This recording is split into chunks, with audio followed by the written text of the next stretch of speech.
नमस्कार। Before print में एक बार फिर आपका स्वागत है। अब आपको ले चलते हैं उत्तर प्रदेश के काशी में, जहां पर प्रधानमंत्री इस समय भाषण दे रहे हैं। प्रधानमंत्री ने आज उत्तर प्रदेश के काशी में 10 दिन में ये उनका दूसरा दौरा है और लगभग 21,000 करोड़ की जो योजनाएं हैं, 27 योजनाएं हैं, उनका शुभारंभ और उद्घाटन भी किया है प्रधानमंत्री ने। इसके साथ में प्रधानमंत्री ने जब अपनी स्पीच देनी शुरू की तो उन्होंने टारगेट किया यहां पर विपक्षी पार्टी को, जिसमें कि उनका कहना था कि जो योजनाएं हम लेके आए हैं, खासकर जो पशुधन योजनाएं हैं और जो डेयरी की एक योजना है, उसके तहत जो पैसा काफी बड़ी संख्या में, बड़ी मात्रा में पैसा दिया गया है, उसमें गायों को संरक्षित और साथ में जो पशुधन है उसको किस तरह से सुरक्षित और संरक्षित रखा जाए, उसका भी प्रावधान है। उन्होंने टारगेट किया कि कुछ लोगों को गाय के नाम से भी दिक्कत होती है और पता नहीं क्यों गायों से वो उनका चिढ़ है। तो ये कहीं ना कहीं ये निशाना विपक्षी पार्टियों में, खासकर समाजवादी पार्टी और कांग्रेस की तरफ उनका निशाना था, जिसमें उनका कहना था कि आज की डेट में लगभग 8 करोड़ ऐसे परिवार हैं जिनकी जीविका का साधन पशुधन है और लगभग 8.5 लाख करोड़ रुपए की सालाना इनकम व्यापार होता है दूध से बने उत्पाद और दूध से।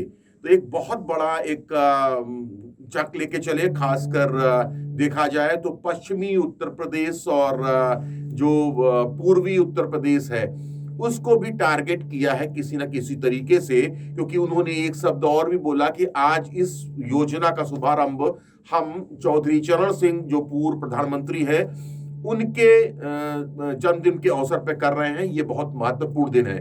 तो प्रधानमंत्री लगातार टारगेट कर रहे हैं, उत्तर प्रदेश में सभाएं कर रहे हैं, योजनाओं का शुभारंभ कर रहे हैं। तो जिस तरह से योजनाओं का शुभारंभ कर रहे हैं, क्योंकि आने वाले लगभग हफ्ते या 2 हफ्ते में उत्तर प्रदेश में चुनाव की घोषणा हो सकती है, उनकी आचार संहिता लग सकती है। उसके पहले प्रधानमंत्री और बीजेपी कोई कोर कसर नहीं छोड़ना चाहती कि वो विकास के कार्यों से अपने आप की पहचान बनाए और साथ में जो धार्मिक चीजें हैं उनको भी आगे बढ़ाए।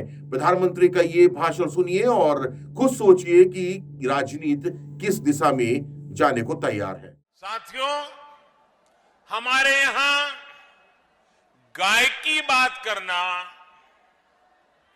गोवर्धन की बात करना, कुछ लोगों ने ऐसे हालात पैदा कर दिए हैं जैसे कोई गुनाह कर रहे हैं, गुनाह बना दिया है।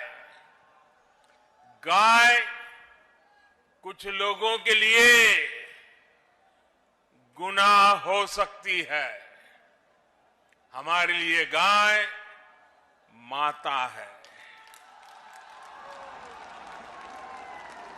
पूजनीय है। गाय भैंस का मजाक उड़ाने वाले लोग ये भूल जाते हैं कि देश के 8 करोड़ परिवारों की आजीविका ऐसे ही पशुधन से चलती है। इन्हीं परिवारों की मेहनत से आज भारत हर साल लगभग 8.5 लाख करोड़ रुपए का दूध उत्पादन करता है और ये राशि जितना भारत में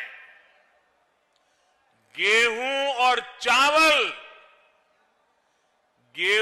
चावल का उत्पादन होता है, उसकी कीमत से भी कहीं ज्यादा ये दूध उत्पादन की कीमत है।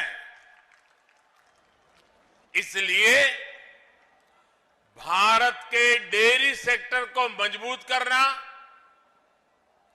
आज हमारी सरकार की सर्वोच्च प्राथमिकताओं में से एक है।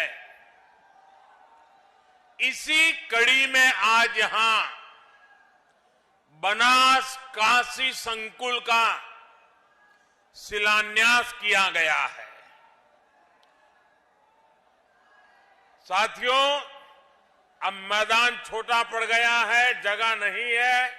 आप वहीं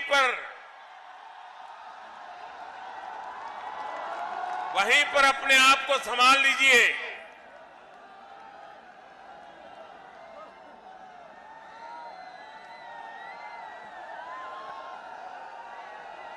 बनास डेयरी से जुड़े लाखों किसानों के खाते में करोड़ों रुपए ट्रांसफर किए गए हैं।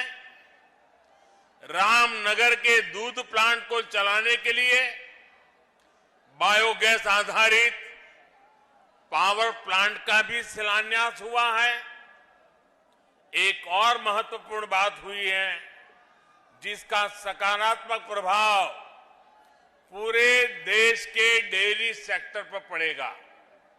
आज यहां दूध की शुद्धता के प्रमाण के लिए देश भर में एकीकृत व्यवस्था और उसका लोगो भी जारी हुआ है।